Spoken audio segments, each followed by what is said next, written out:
A former president of the United States once asked the Israeli prime minister how things were going. "Oh," said the prime minister, "I have many problems." The American president replied, "You think you have problems? You're the president of 9 million people. I'm the president of 300 million. The prime minister replied, "Mr. President, you are the president of 300 million people. I, however, am the president of 9 million presidents."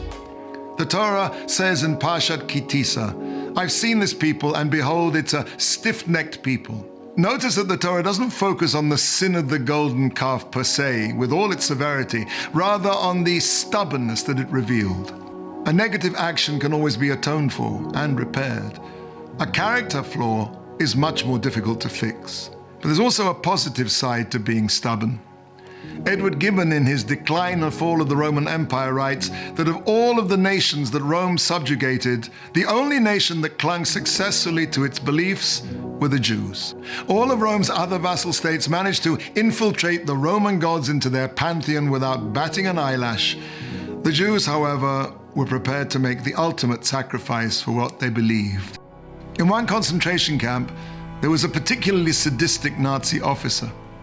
One day he ordered a Jewish inmate to follow him up to the top of a nearby hill. He pointed to a cloud of dust rising on the eastern horizon. "Jew," he said, "do you know what that is?" "No," replied the Jew. "That Jew is the Russian army. In a couple of hours they'll be at the gates of the camp.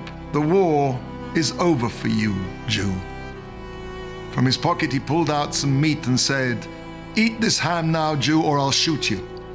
The Jew refused on the spot without batting an eyelash, and the Nazi murdered him in cold blood without batting an eyelash.